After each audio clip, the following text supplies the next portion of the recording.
Mike and Leilana sat in Mike's condominium overlooking the Golden Gate Bridge and beautiful Pacific Ocean, glimmering in the light of the moon. Start talking. Isn't it amazing that Ethan Hawke is in a fight with a guy who portrays him in the state adaptation of Reality Bites?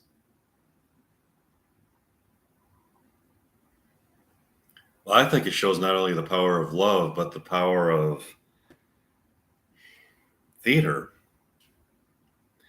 Ethan Hawke brought Troy Dyer into existence in the archetypal realm where Reality Bites exist, and his portrayal was so convincing that he fully embodied the character to the extent that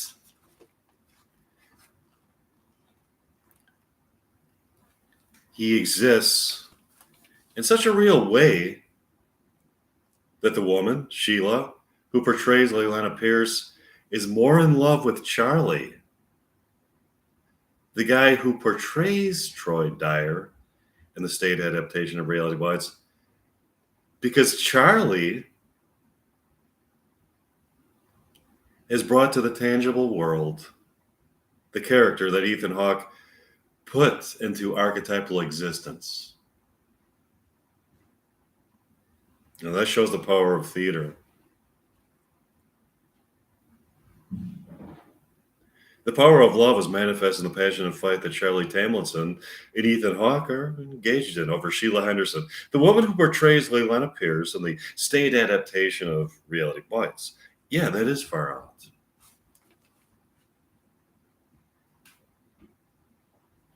Hey, look, Mike, do you see that? By the Golden Gate Bridge? Yeah. Yeah, I see it. It looks like Ethan Hawke and Sheila Henderson kissing.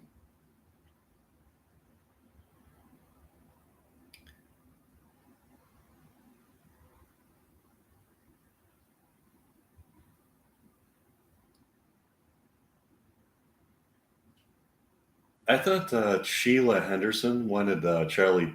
I thought that. Yeah, I thought that Sheila Henderson wanted Charlie Tamlinson.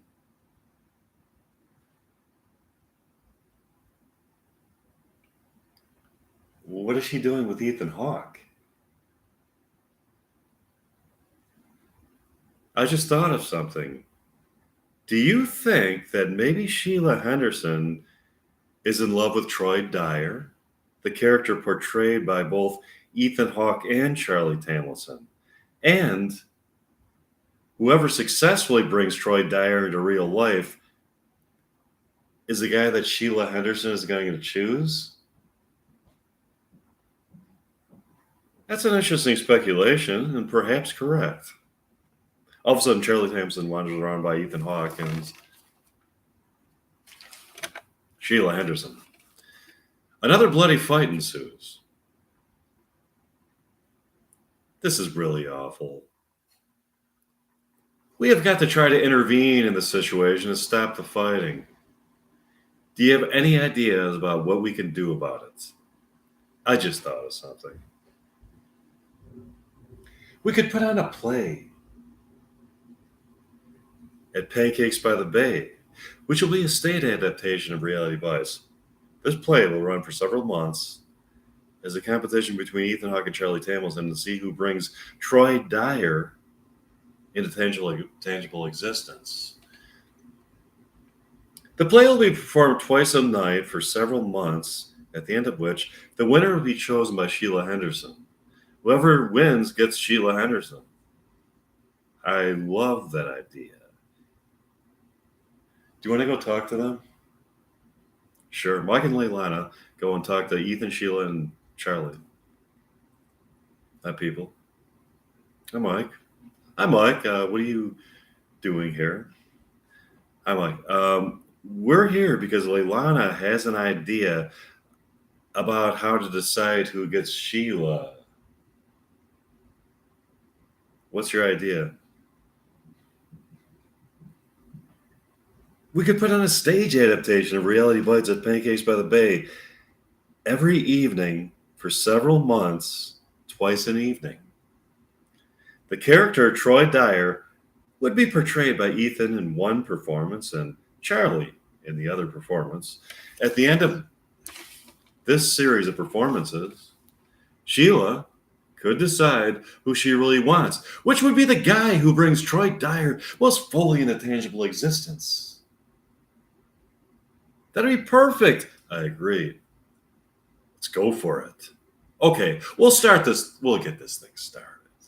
Would you like to go back to my complimentary ranks more willing Chase for Leilana? Sure. Mike and Leilana went back to Mike's complimentary ranks more William Shakespeare dialogue. Mike and Leilana thoroughly enjoyed performing William Shakespeare dialogue.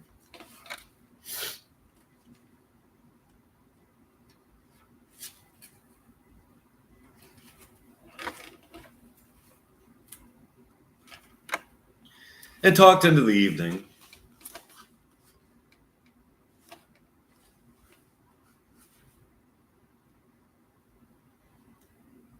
You are an amazing Shakespearean actress, Leilana.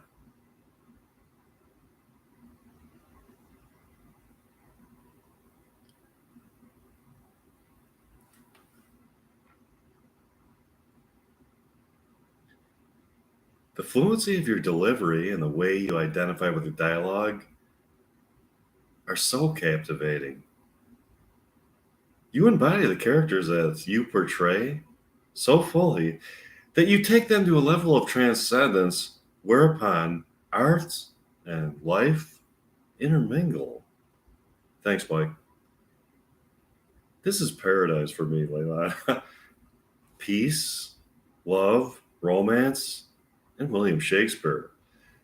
The poetry of his writing and the way the words come to life through our performances and the feeling of being immortally in love with you, Leilana.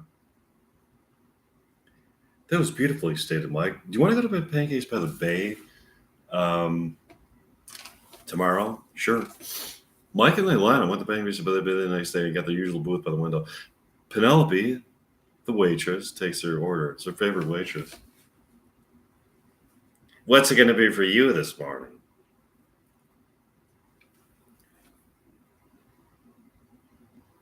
Give me the Bayside Griddle Cakes and a cup of Mountain Morning Coffee.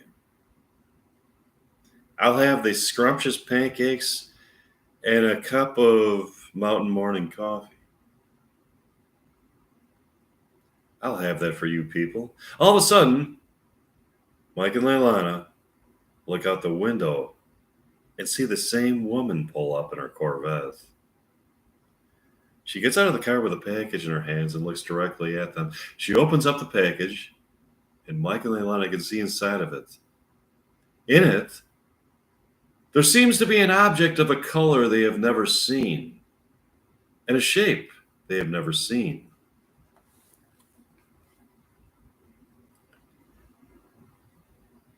The object is an object that can only be seen from a plane of existence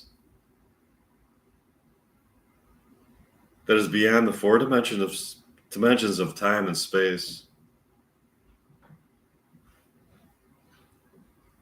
The woman then gets back in the car and drives away. Did you see that?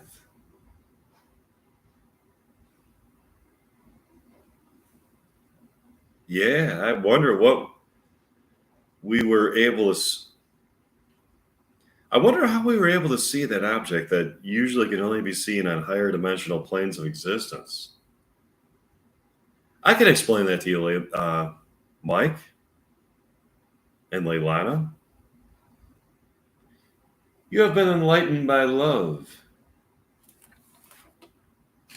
Your love is so strong that you can see beyond the stark and often unappealing realm of four-dimensional reality and this earthly plane of existence into an immortal realm of eternal human love. You now see the world in its full glory. Your love brings this world to life. That's great. I agree. Do you want to go back to your continuity of praising more William Shakespeare? Dialogue of William Shakespeare and other people? Sure. Mike and Leilana went back to Mike's continuity dialogue. Here's an excerpt Michael and Anna thoroughly enjoyed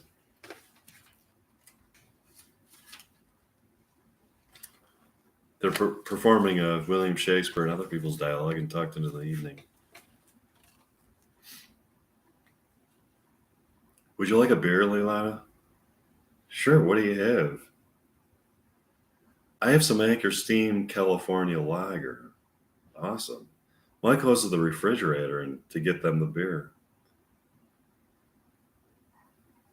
What do you think about when you were here all alone?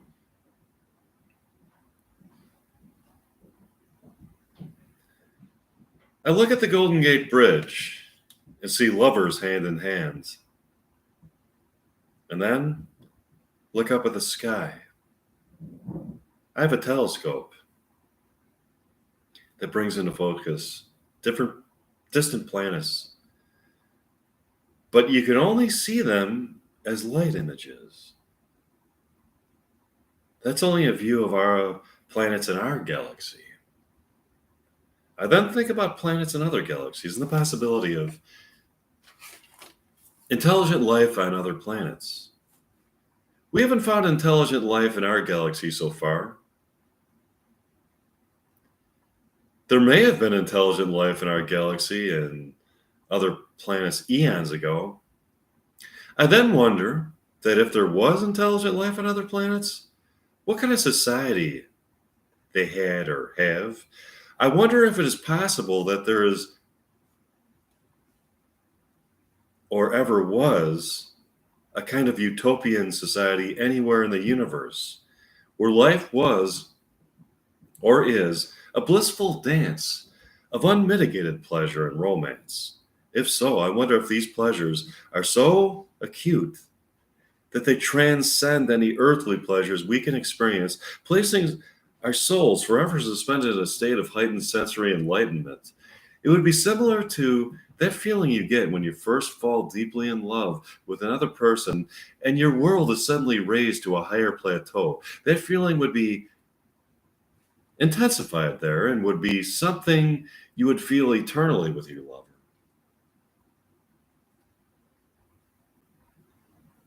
That would be so beautiful. Do you want to go to Pancakes by the Bay tomorrow? Sure. Michael and I went up to Pancakes by the Bay for breakfast and coffee the next morning and got their usual table by the window. Penelope took their order. What do you people want? I love the Bayside griddle cakes. And a cup of mountain morning coffee. Penelope. Great. What's it going to be for you, Leilana? Uh, Give me the Bayside grill crepes and a cup of mountain morning coffee. I'll get that for you people. They're looking out of the window when they all of a sudden, the same woman in the Corvette pulls up. She's holding a package. She looks right at them from inside her car. Another woman gets out of the car and walks into the restaurant. She looks at them directly, sitting at the table.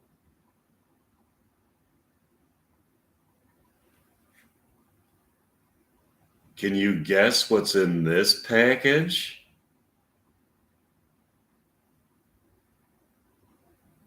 She then saunters out of the restaurant, keeping her head in the same position, staring at them the whole way to the car.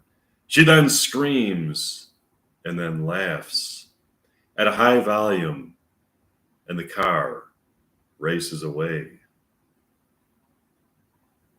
That was weird. Yeah. Would you like to go back to your condominium and practice more William Shakespeare dialogue? Sure. Mike and Leilana went back to Mike's condominium and practice more dialogue. Here's an excerpt from it. Mike and Leilana get up the next morning and went to Pancakes by the Bay for breakfast and coffee. They got their usual table by the window. Penelope, their favorite waitress, took their order.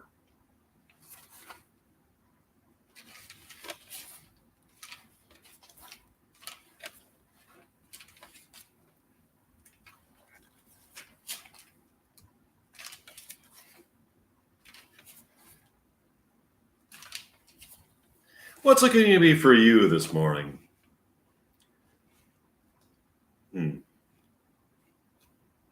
Give me the Bayside Griddle Cakes and a cup of Mountain Morning Coffee. Got it. What'll you have? I'll have the succulent crepes and a cup of Mountain Morning Coffee.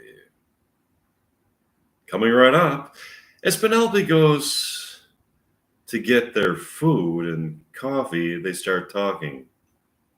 Now, this is bizarre.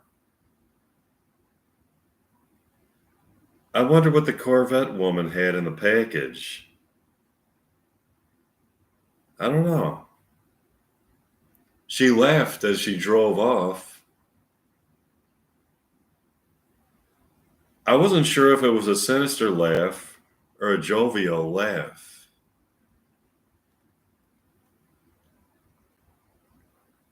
This Corvette woman seems to be an important character in the fabric of human interaction. The package that she passes back and forth to other people, passes on to other people, are not very often revealed as to what they contain, but when they are, seem to demonstrate that their contents are extremely important. I agree. All of a sudden, Penelope, the waitress,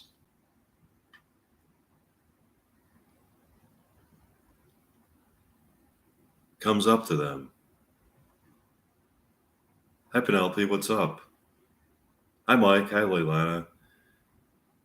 Can I let you people in on something? Sure, what is it, Penelope?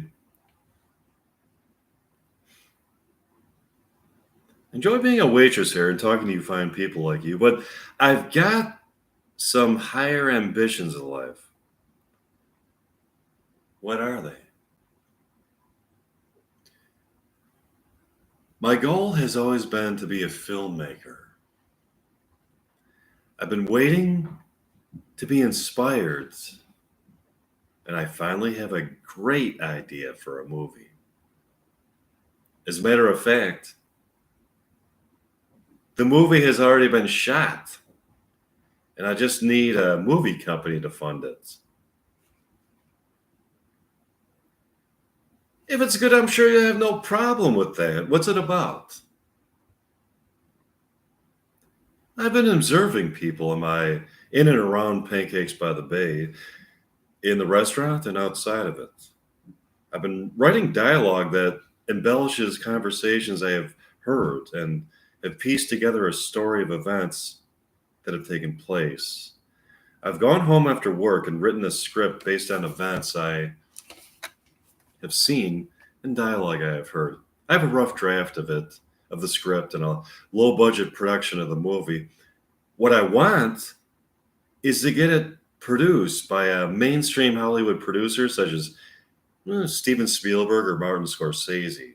That's wonderful, Penelope. I hope you achieve your dream. Here's the weird aspect of the situation. In observing these people and writing a story about them, I found something very disturbing. What? There's been a murder. I don't know who committed the murder, only that it was committed by some of these people. How do you know there was a murder? Well, I saw some people pull up in a van and throw a body inside. Okay? Their identity was concealed with masks. But I happen to know it was these people. How do you know?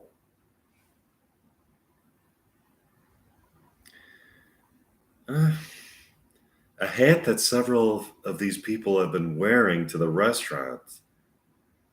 They take turns wearing the same hat on different days. The people in the van, when they drive off, when they drove off, accidentally dropped this hat. I retrieved this hat and compared it to the hat as seen by security cameras. Indeed, a close analysis has revealed this to be the same hat Can't you deduce from that that it must be one of the people who wore the hat? The problem is that almost everybody that comes in here tries on that same hat. They seem to share this affinity to the hat. The hat symbolizes some kind of thing for them. They keep a new person wears the same hat every day to the same restaurant, and it seems to be some kind of hat club that they formed. But now that hat is evidence for a murder. Fancy that. But it's a beautifully rare hat that people want to try on. So knowing who has worn the hat doesn't give me any clues because so many people have worn the same hat. So there's a lot of suspects in this. Here's my idea. I have this story that I have written, produced by a Hollywood movie company. People come to see it. Within the movie, there is evidence of a murder that took place. The viewing audience can try to piece together the evidence and see if they can solve the murder. That way, the movie might not only be a box office hit, but produce evidence to solve a murder case. Great idea, Penelope. Yeah, it is. Would you like to practice some more William Shakespeare, some more dialogue? Sure. Mike and Leilani went back to Mike's condominium to practice some more dialogue. Here's an excerpt. Let me get some dialogue out. Okay.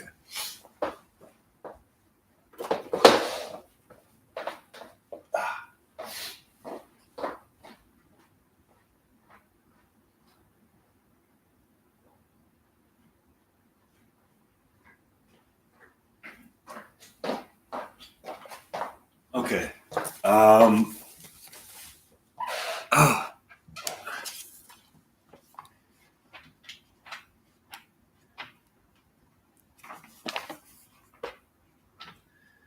Okay. Act 2, Scene 2, Capulet's Orchard. Enter Romeo. He's just as scars that never felt the wound. Enter Juliet above the window. But soft. What light through yonder window breaks?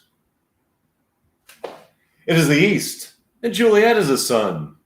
Arise, fair sun, and kill the envious moon who is already sick and pale with grief, that thou her maid art more fair than she. Be not her maid, since she is envious. Her vestal livery is but sick and green, and none but fools do wear it. Cast it off. It is my lady. Oh, it is my love. Oh, that she knew she were.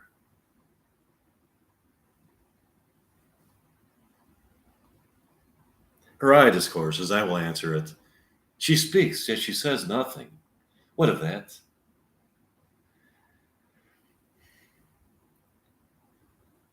I am too bold. 'Tis not to me she speaks, to the fairest stars in all of heaven, having some business there to entreat her eyes till they twinkle in their spheres. What if her eyes were there? They in her head?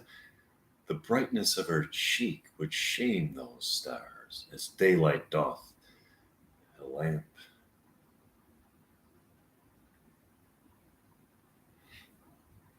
Her eyes in heaven would through the airy regions stream so bright that birds would sing.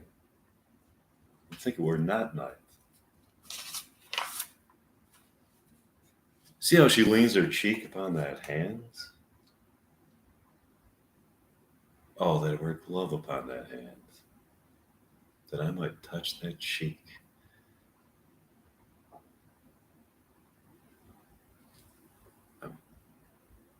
She speaks. Oh, speak again, bright angel, for thou art as glorious in this night, being over my head, as is a winged messenger of heaven. Unto the white upturned wondering eyes of mortals that fall back to gaze on him, when he bestrides the lazy pacing clouds and sails upon the bosom of the air. O Romeo, Romeo, wherefore art thou, Romeo? Deny thy father and refuse thy name. Or, if thou wilt not, be but sworn by love and no longer be a Capulet. Shall I hear more, or shall I speak at this?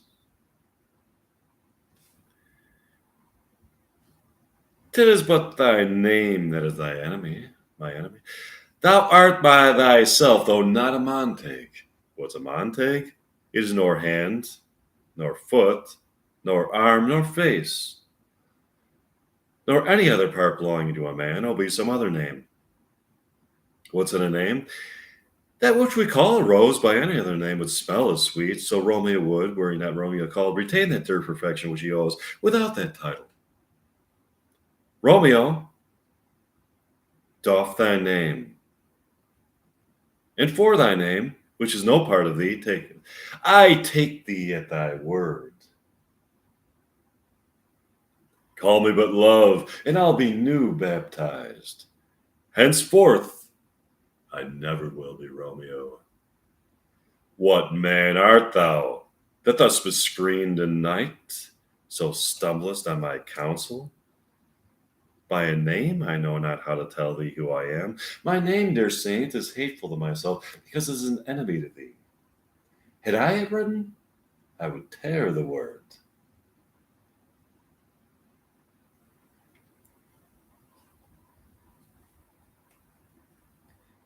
By whose direction foundst thou out this place? By love that first prompt me to inquire. He lent me wings, and I lent him counsel. I am no pilot, yet wert thou as far as that vast shore would wash to the farthest sea, I should adventure for such merchandise.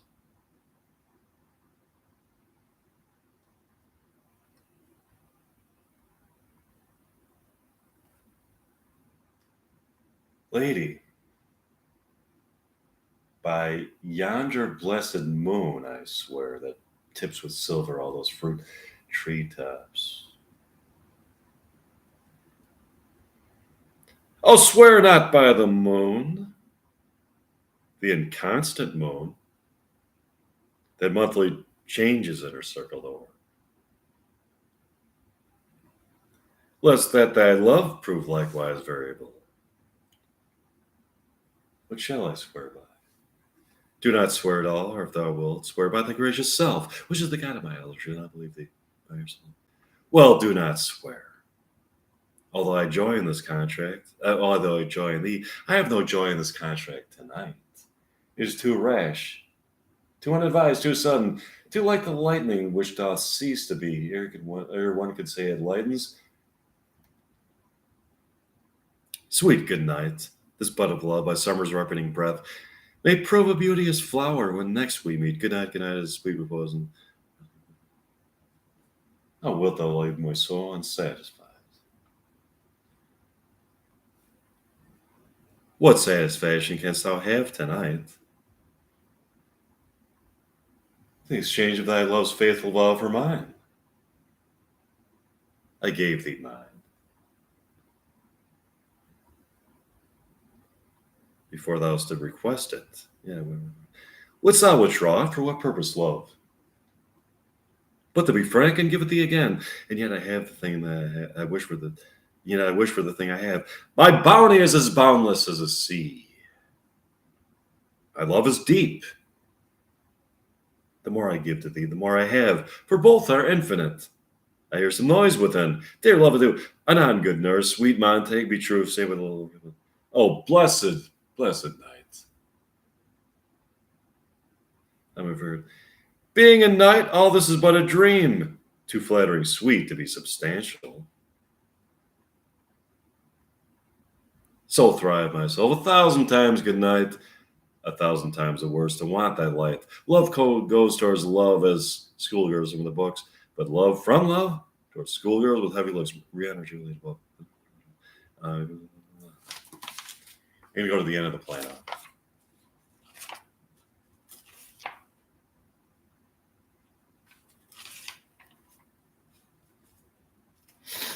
Okay. Give me that mattock and the wrenching iron. Oh, take this letter early in the morning. See thou deliver it to my father. Give me the light upon thy life, I charge thee. Whatever thou hearest or seest, stand all aloof, and do not interrupt me in my course of death. Why I descend into this bed of death is partly to behold my lady's face, but chiefly to take thence from her dead finger a precious ring, a ring that I must use in dear employment. Therefore, hence be gone. But if thou wilt, Giles does return to pry, and what I farther shall intend to do, by heaven, I will tear thee joint by joint, and strew this hungry churchyard with thy limbs. The time and my intents are savage wild, more fierce and more inexorable, far than empty tigers or the roaring sea. I will be gone, sir, and not trouble ye. So shalt thou show me friendship. Take thou that. Live and be prosperous, and farewell, good fellow. For all the same, I'll hide me hereabout. His looks I fear, and his intents I doubt. Thou detestable maw, thou womb of death, gorged with the dearest morsel of the earth, thus I enforce thy rotten jaws to open, and in despite I'll cram thee with more food.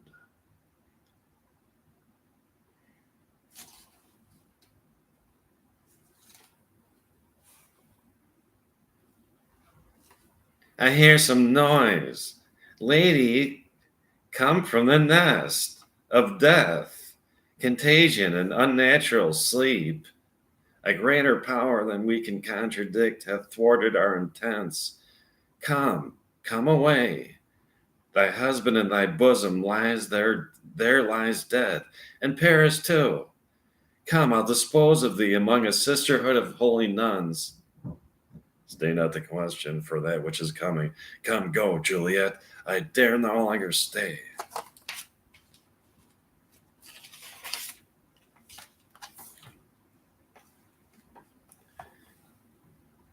This letter doth make good the friar's words, the course of love, the tidings of her death. And here he writes that he did buy a poison of a poor apothecary, and therewithal came to this vault to die.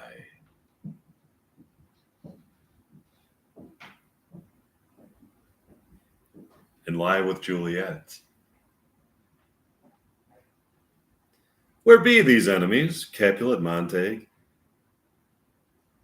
See what a scourge is laid upon your hate, that heaven finds means to kill your joys with love. And I, for winking at your discords too, have lost a brace of kinsmen, all are punished. O brother Monte, give me thy hand. This is my daughter's jointure, for no more can I demand. But I gave thee mine, for I will raise her statue in pure gold. That whiles Verona by that name is known, there shall no figure at such rate be set as that of true and faithful Juliet. As rich shall Romeo by his ladies lie, poor sacrifices of our enmity.